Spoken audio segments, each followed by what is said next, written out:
आप सभी लोग। हमने इससे पहले वाली क्लास में सिलेबस डिस्कस किया था कि हम लोग क्या क्या पढ़ेंगे।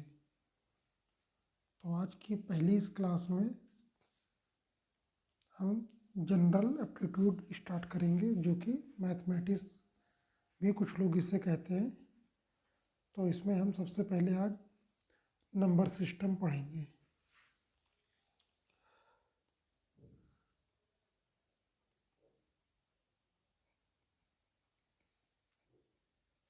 देखिए, शुरुआत में हो सकता है कि राइटिंग का थोड़ा इशू हो, क्योंकि पैड में लिखने में मुझे भी अभी थोड़ा सा असमंजस की स्थिति उत्पन्न हो रही है।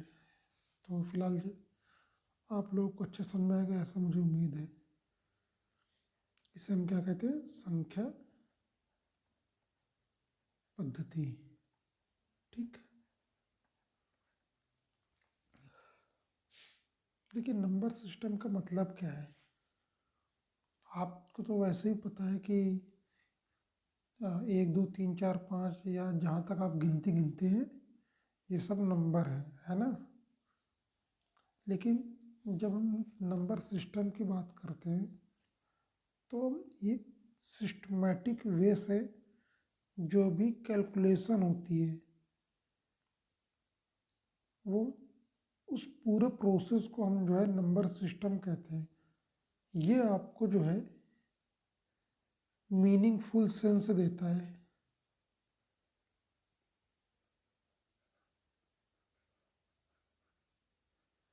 ठीक। अब जैसे कि मैंने अभी आपसे कहा कि जो भी आप गिनती गिनते हैं वो सब नंबर हैं। तो उस नंबर वो जितने भी नंबर, चाहे 1 ले लीजिए या फिर 2 ले लीजिए, 10 ले लीजिए, 91 ले लीजिए, 100, 999, या फिर आपके दिमाग में जो भी गिनती आ रही है आप कुछ भी ले लीजिए, वो सभी नंबर वो डिजिट से मिलके बनी होती है। तो वो डिजिट होती क्या है, पहले हम ये थोड़ा सा जान लेते हैं। जैसे कि हम 0 से स्टार्ट कर रहे हैं, ठीक है। जनरली लोग क्या करते हैं कि हम जो 1 2 3 4 5 6 7 8 9 10 इस तरह पढ़ते हुए चलते हैं। तो देखिए, जब वो 1 से हम स्टार्ट करते हैं और इन्फिनिटी तक जाते हैं, तो 1 से लेके इन्फिनिटी तक का जितने भी नंबर आते हैं इनको हम क्या बोलते हैं? Natural number.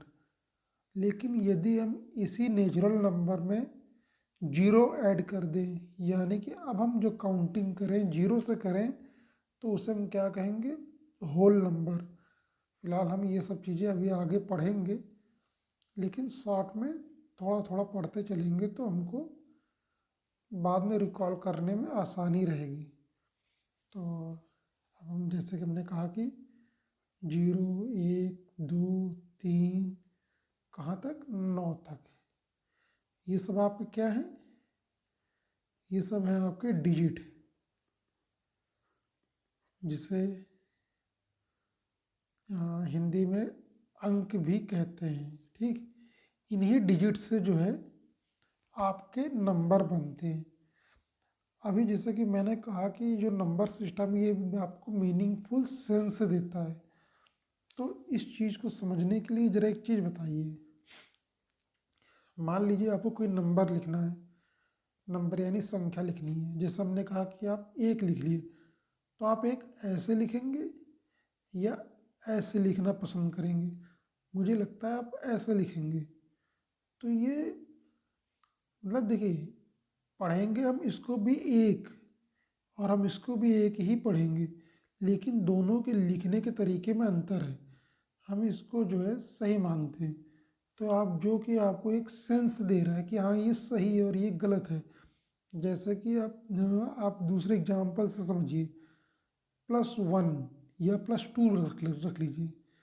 +2 या 2 दोनों ही सही हैं और दोनों ही पॉजिटिव नंबर हैं, क्योंकि किसी भी नंबर के पहले हम को पॉजिटिव साइन नहीं लिखते। पॉजिटिव किसके नहीं? प्लस, जिसे धन भी कहते हैं हिंदी में। तो इस चीज़ को हम नहीं लिखते हैं। लेकिन यदि किसी नंबर के पहले हम जो है -2 की बात करें या 2 की बात करें, जैसे ये दोनों हैं एक, लेकिन हम लिखेंगे क्या? जैसे भी हमने इसमें बात करी कि +2 है और एक सिर्फ 2 था, तो 2 वाले को हम सही मानते हैं क्योंकि हम संख्या के पहले प्लस साइन नहीं लिखते हैं। ठीक। अब दूसरी बात, जैसे कि मान लीजिए आपके साथ लिखा हुआ है 3, अब एक लिखा हुआ -3, तो दोनों ही नंबर अलग अलग हैं। एक 3 है जो कि +3 है, +3 भी है, और एक -3 है। तो ये जो -3 है ये एक अलग नंबर है और ये एक अलग नंबर है, दोनों के अपने अपने सेंस हैं। अब हम इसमें थोड़ा सा आगे जब बढ़ते हैं, जैसा कि मैंने भी आपसे बताया कि एग्जाम्पल ले लीजिए आप,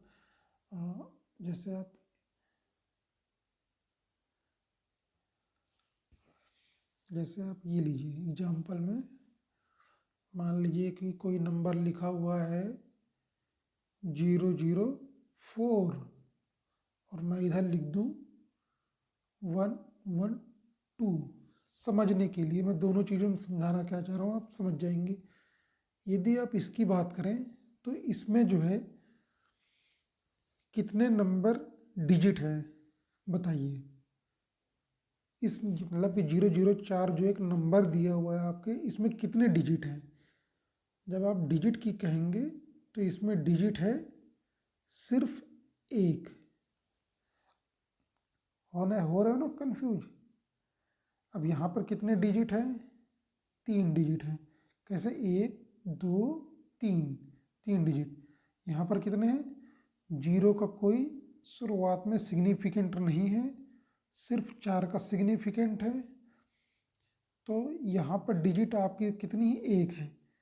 लेकिन कोई ये कहे कि इस एक्सप्रेस, मैंने अभी देखिए क्या बोला था, इस चीज़ को आप थोड़ा ध्यान से सुनिएगा। इसीलिए कहा जाता है कि जब हम साइंस में या मैथ में या कोई भी टॉपिक में जब पढ़ते हैं तो शब्दों की अपनी एक सिग्निफिकेंट होती है, उनकी एक महत्व होता है। जैसे कि मैंने अभी कहा कि इस नंबर में कितने डिजिट हैं, तो आपने क्या कहा, 1। इधर आपने क्या कहा, इस नंबर में कितने डिजिट है, तो आपने कितने कहा, 3। लेकिन अब हम बात करें या ये कहें कि इस एक्सप्रेशन में कितने डिजिट हैं, यानी हमने क्या कहा, एक्सप्रेशन में कितने डिजिट हैं,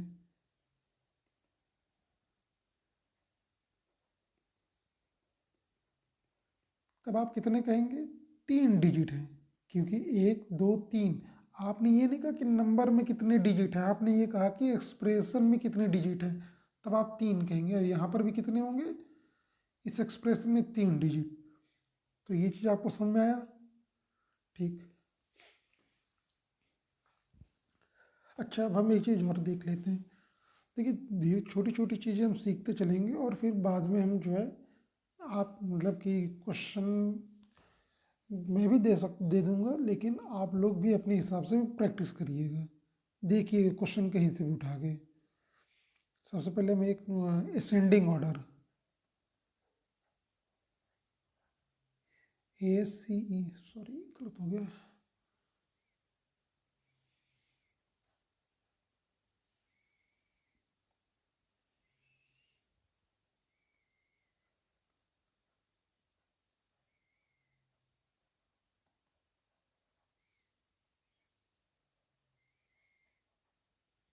असेंडिंग ऑर्डर जिससे हम हिंदी में क्या कहते हैं, आरोही क्रम।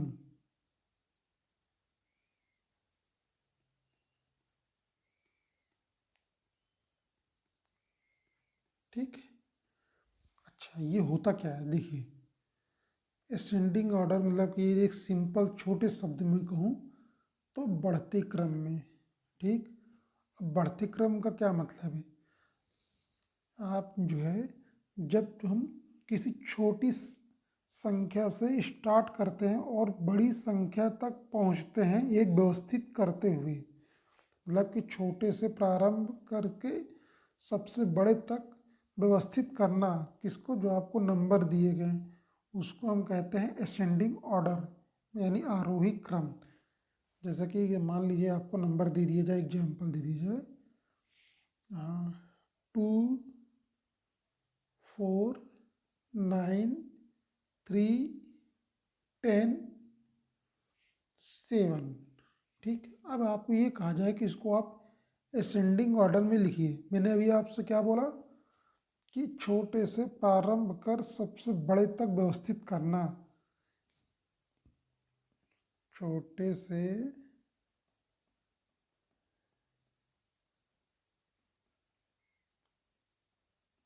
प्रारंभ कर सबसे बड़े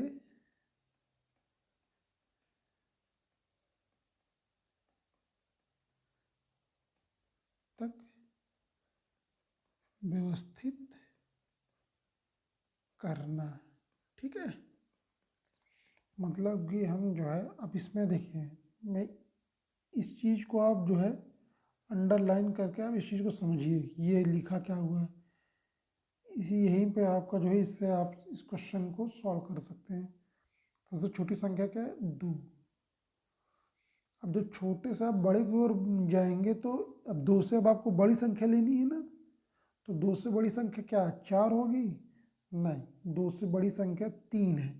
3 के बाद 4 आएगा, ना कि 2 के बाद 4 आएगा।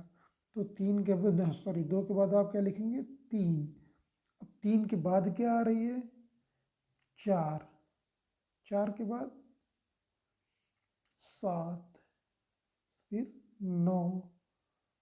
9 और ये उसके बाद आएगा आपका 10।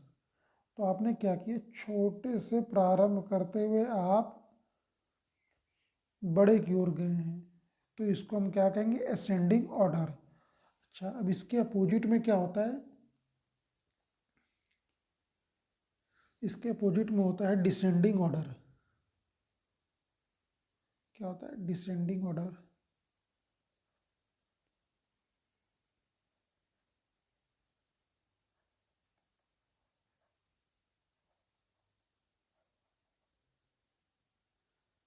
ठीक, इसको हम क्या बोलते हैं? अवरोही क्रम। ये जस्ट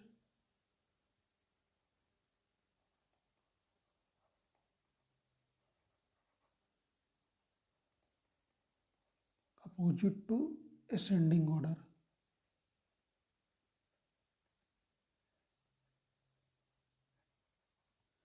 मतलब कि उसमें हम क्या किए थे? छोटे से हम बड़े की ओर गए थे, इसमें हम बड़े से छोटे की ओर जाएंगे। जैसे एग्जांपल ले लीजिए आप, मान लीजिए 2, 3, 5, 7, 11 और उसके पहले 9।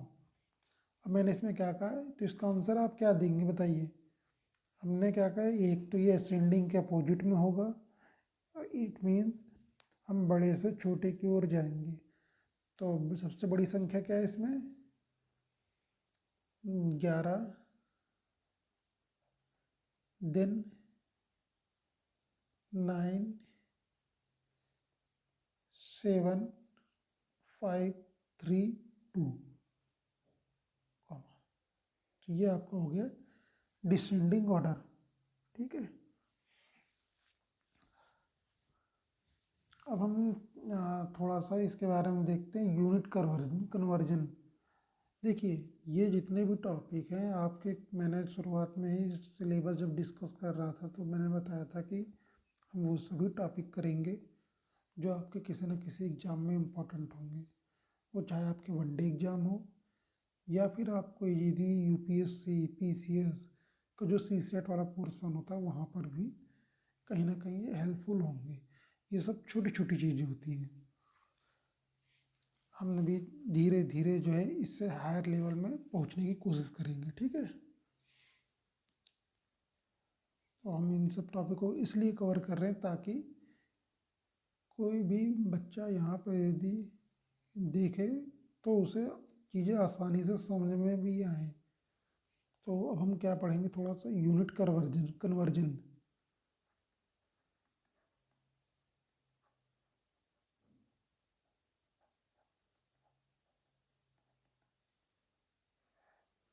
अच्छा, यूनिट क्या है? इकाई। यूनिट को क्या बोलते हैं? इकाई।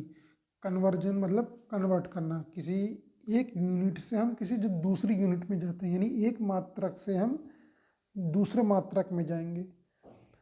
ये मतलब कि यहाँ पर यूनिट का मतलब इकाई है, मतलब कि एक तरह से मात्रक है। मात्रक क्या है वो अभी आपको समझ में आ जाएगा। जैसे कि अब ये हेल्पफुल कहाँ पर होंगी, कभी कभी आपको क्वेश्चन दे दिए जाते हैं और वो ये कहता है कि आप किलोग्राम को ग्राम में बदलिए या फिर किलोग्राम को मतलब कि मिलीग्राम में बदलिए, तो आप ये कैसे बदलेंगे, कैसे आप चेंज करेंगे। या फिर हो सकता है कि क्वेश्चन आपको किलोग्राम में दे दे और आपको मिलीग्राम में आंसर पूछ ले, या फिर जो चार ऑप्शन देगा वो मिलीग्राम में दे देगा या किसी और में दे देगा। तो इसको हम कैसे हम चेंज करेंगे, ये हम इस यूनिट कन्वर्जन में सीखेंगे। तो सबसे पहले हम जो है एक टेबल बना लेते हैं। जैसे कि ये क्या है आपका किलो, ठीक, किलो हेक्टा डेका। अब यहाँ पर क्या है, ये यूनिट लिखी है यहाँ पर। अभी आपको समझ में आ जाएगा कि यूनिट है क्या ये। ठीक है, डेसी,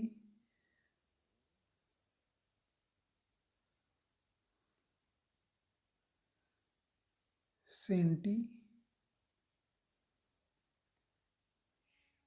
और आगे क्या है मिली। देखिए भी आपको समझ में आ जाएगा कि आखिर यहाँ पे हम कर क्या रहे हैं। देखिए किलो का मतलब है यहाँ पर ये यूनिट में आप जो है मीटर भी ले सकते हैं,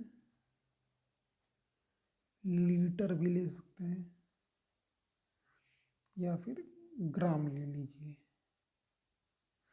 भाई जब आप मार्केट में जाते हैं तो आप जब आलू या कोई भी चीज़ टमाटर लेके आते हैं तो आप क्या ये बोलते हैं कि भैया आधा किलो हम्म, आधा किलो टमाटर दे दो, या फिर ये कहते हो क्या कि आधा लीटर टमाटर दे दो। या फिर जब आप कपड़े लेने जाते हो तो ये थोड़ी ना कहते हो कि 1 ग्राम में कपड़े दे दूँ।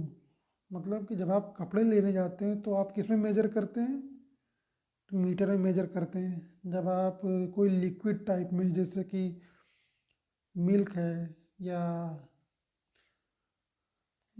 पेट्रोल डीजल कोई भी चीज़ आप लेने जाएंगे तो आपको वो लीटर में मिलता है।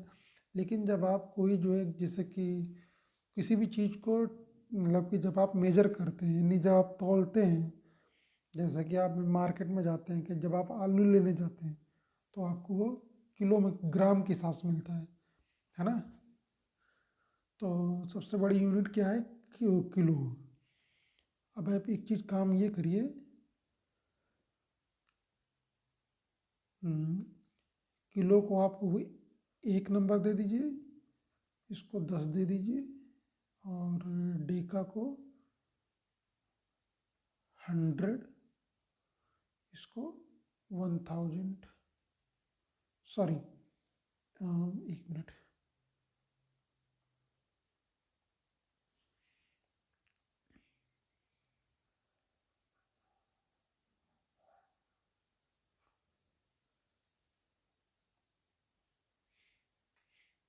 इसको आप 10 दे दीजिए, इसको भी 10, इसको भी 10।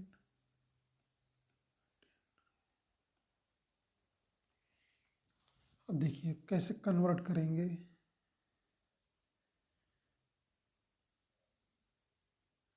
जैसे आप जो है एक मान लीजिए आपको 1 किलोग्राम को ग्राम में बदलना है, यहाँ पर आप जो है एक रख लीजिए। जैसे एक किलोग्राम को 1 किलोग्राम को आपको जो है ग्राम में चेंज करना है, तो आप कैसे करेंगे। देखिए कितने इसके बीच में कितनी गैपिंग है, या फिर कितनी ये देख लीजिए कितनी बार 10 आ रहा है, 1 2 3। जब आप 1 किलोग्राम को जब 10 में मतलब कि सॉरी जब ग्राम में बदलेंगे तो आप क्या करिए, 1 kg को आप जब ग्राम में तो कितनी बार 10 आ रहा, 3 बार। तो 10 की पावर 3 क्या हो जाएगा ग्राम। यदि आप 1 किलोमीटर को मीटर में बदलेंगे तो 10 की पावर 3 मीटर हो जाएगा, ठीक। उसी प्रकार 1 किलो लीटर को आप यदि लीटर में चेंज करेंगे तो वो कितना हो जाएगा 10⁻³ लीटर। देखिए जब हम ग्राम की बात करेंगे तो आप जो है किलोग्राम, हेक्टाग्राम, डेकाग्राम, डेसी और डेसीग्राम या सेंटीग्राम, ये मिलीग्राम, इस तरह आप सब पूरे उसमें जो है आप जो है ग्राम लिख देंगे। इसीलिए मैंने क्या लिखा हुआ कि यूनिट, इन सब की जो है मात्रा क्या है ग्राम हो जाएगी। लेकिन जब आप मीटर की बात करेंगे तो आप किलोमीटर, हेक्टामीटर, डेकामीटर, इसमें भी मीटर, नहीं यहाँ पर तो मीटर रहेगा ही रहेगा, लेकिन यहाँ पर भी मीटर मीटर मीटर। और जब लीटर रखेंगे तो यहाँ पर आप लीटर लीटर लीटर यानी डेका लीटर, इस तरह डेसी लीटर, सेंटीलीटर, मिलीलीटर, है ना। जैसे कि मैं अभी 2-3 क्वेश्चन और करा दूँ जरा, इसमें भी आपको समझ में आ जाएगा।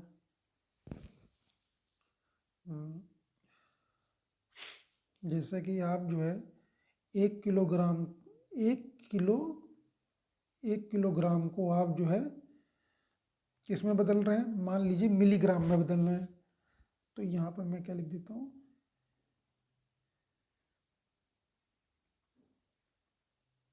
मिलीग्राम। बताइए कि यहाँ पर कितना आएगा।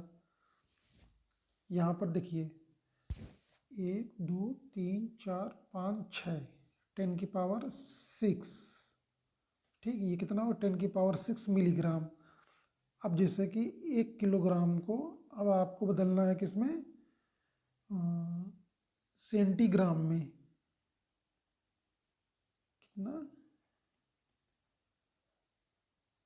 सेंटीग्राम। तो कितना आएगा, एक गिनती काउंट करिए, इस वाले को छोड़ के बाकी 10 वाले काउंट कर लीजिए जहाँ पर सेंटी लिखा हो। 1 2 3 4 5, तो कितना आएगा 10⁻⁵। अब आप समझ गए कि कैसे हम किलो को जो है, यदि यहाँ ग्राम की जगह मीटर पूछता तो आप जो है यहाँ पर ग्राम की जगह मीटर कर लेते। यूनिट आपकी जो है ये यहाँ पर किलोग्राम किलोमीटर होता, है ना। समझ गए आप। ये ग्राम की जगह यहाँ पर भी जो है जी की जगह मीटर एम हो जाता है। जैसे कि मैं एक क्वेश्चन करा देता हूँ। जैसे 1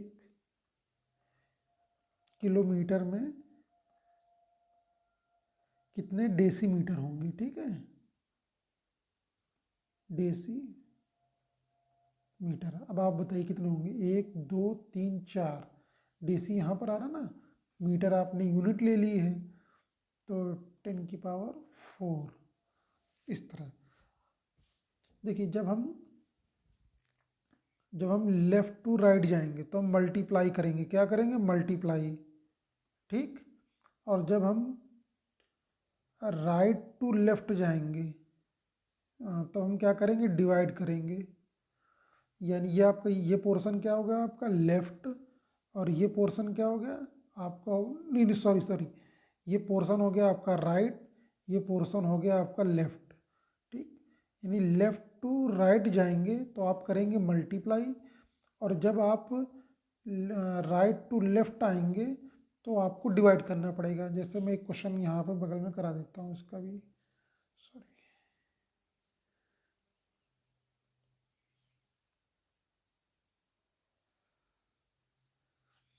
जैसे कि 1 सेंटीमीटर में कितने मीटर होते हैं, जरा बताइए। 1 सेंटीमीटर में कितने मीटर होते हैं। एक बात बताइए, मैंने क्या कहा, जब आप राइट टू लेफ़्ट जाएंगे तो आप क्या करेंगे, डिवाइड करेंगे, और जिस यूनिट को आप कन्वर्ट करेंगे उससे छोड़ के बाकी जहाँ तक कन्वर्ट करना है वहाँ तक को हम काउंट कर लेंगे। जैसे कि आप सेंटीमीटर को आपको बदलना है ना, तो अब मीटर में बदलना है। देखिए मीटर आ कहाँ पर रहा है, यहाँ पर आ रहा है मीटर में, ठीक है, और सेंटीमीटर यहाँ पर है, तो आप इस पोर्शन को छोड़ देंगे, इस वाले पोर्शन को आप छोड़ देंगे इसको। अब यहाँ तक काउंट कर लीजिए 1 2, यानी कि आप 1/10⁻²।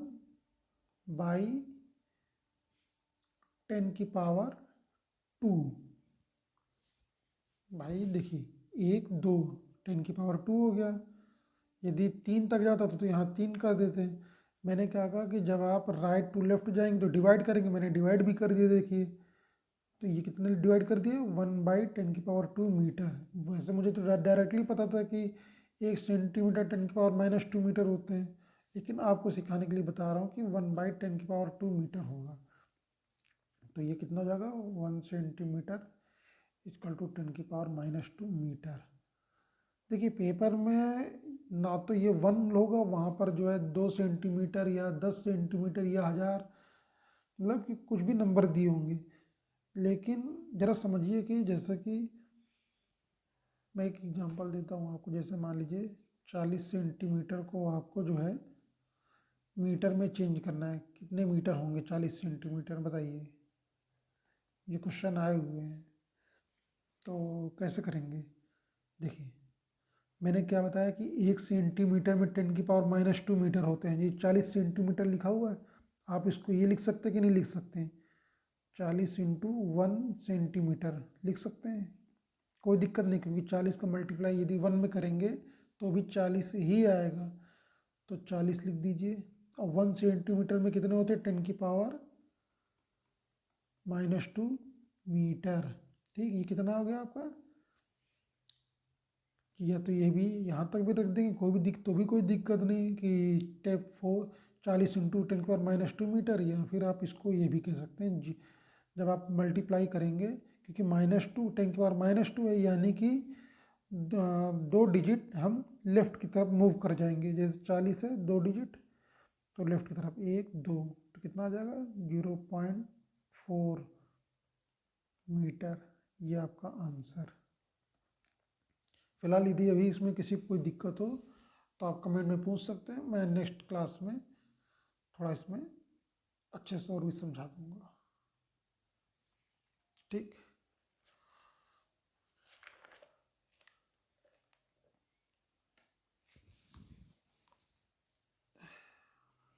चलिए एक नेक्स्ट पॉइंट मतलब कि जो थोड़ा डिस्कस कर लेते हैं।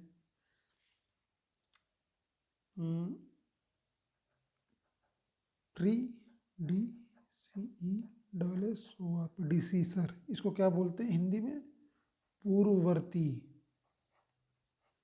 पूर्ववर्ती डिसीसर नंबर, पूर्ववर्ती संख्या। ठीक है, ये क्या होता है देखो, ये क्वेश्चन जो है अब तो नहीं पूछे जाएंगे इस तरह के, लेकिन हाँ पहले पूछे गए हैं। ये होता होता क्या, जैसे मान लीजिए कोई आपको जो है नेचुरल नंबर दे दी गई। नेचुरल नंबर कैसे, मान लीजिए 3, तो ये पूछेगा कि 3 का पूर्ववर्ती संख्या क्या है। तो 3 का पूर्ववर्ती क्या होगा बताइए। तो 3 - 1 = 2 आंसर। ठीक है, मैंने अभी क्या बोला था, नेचुरल नंबर। ठीक है, अभी आप कंफ्यूज होंगे। अब 1 का पूर्ववर्ती क्या होगा, कुछ लोग कहेंगे 0। क्या ये सही है, 1 - 1 = 0। बताइए, मैंने कहा है एक जो है नेचुरल नंबर है, इस नेचुरल नंबर का पूर्ववर्ती संख्या क्या होगी, प्रेडिसर क्या होगा। तो क्या 0 सही है, गलत, ये गलत है। क्यों गलत है, क्योंकि सब नेचुरल नंबर, सबसे छोटी नेचुरल नंबर क्या है, वो 1 है। अब 1 से छोटी संख्या कोई नेचुरल नंबर है ही नहीं, तो भैया आप कैसे जो है पूर्ववर्ती संख्या इसकी बता सकते हैं। यानी 1 का तो कोई भी पूर्ववर्ती नहीं होगा। ठीक है, ये चीज़ ध्यान रखना, क्वेश्चन यहाँ पर बनेगा ना कि यहाँ पर बनेगा। तो 1 का कोई पूर्ववर्ती नहीं होगा। और जैसे 2 का पूर्ववर्ती का है, तो 2 का जो है 2 - 1 = 1, यानी कि 1 जो है इसका पूर्ववर्ती होगा। ठीक है, अब हम दूसरी इसी पॉइंट पे एक चीज़ और ऐड करते हैं, इसका सक्सेजर क्या होता है।